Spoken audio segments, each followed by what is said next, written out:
In today's video, I will be reviewing the Samsung 32-inch 4K M7 monitor.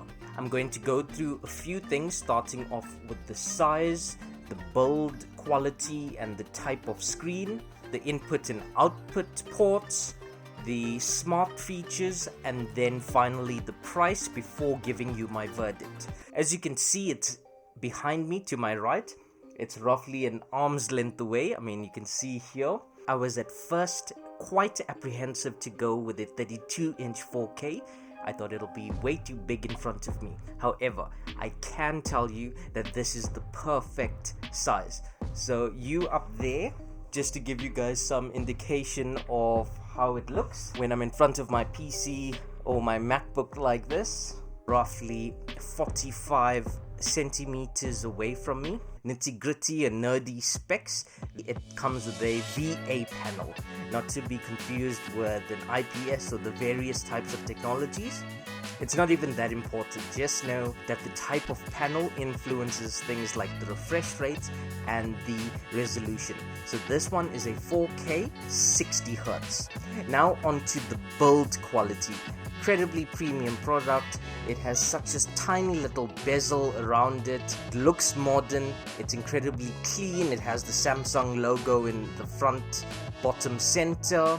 All the I/O is behind it. I/O port. The first port is a USB-C port. I've not tested that with a display connection as yet, but Samsung says you can, and it has two HDMIs. So I have it connected to my NUC and my Mac Mini, two HDMIs, and it works brilliantly.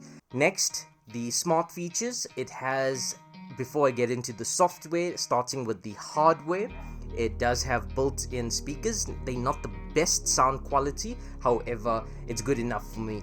Now, when it comes to the smart features, I initially was under the impression that this has Google Home Assist. It does not. It only has Bixby. This is Samsung's version of a smart assistant. So it's similar to Siri or Alexa.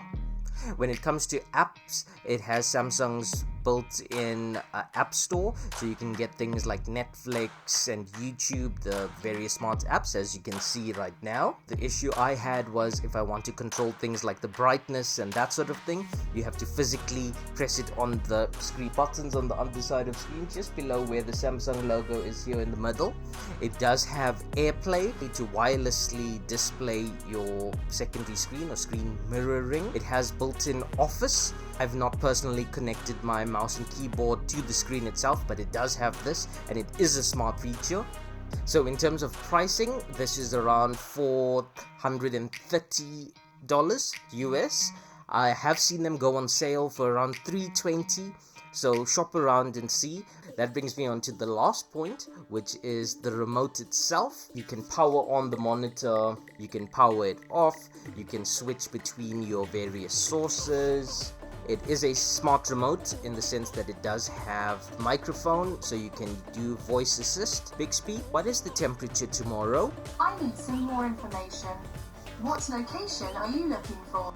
As you can see, I've not set it up, but it does work. Bixby might not be as user-friendly or as compatible with other devices as, say, Alexa.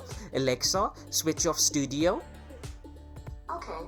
You see, Alexa is connected. If I try this, Bixby, switch off studio. I wasn't able to find the studio. Alexa, switch on studio. Okay. So that's just a little tidbit. So overall, it's a perfect screen. I hope that I went through all the relevant details that's applicable to you. If not, reach out in the comments below. Let me know or ask me whatever you want to know about this monitor, and I'll be glad to respond with anything at all. So in the next video, I will be doing a review of my Amazon Alexa Dot.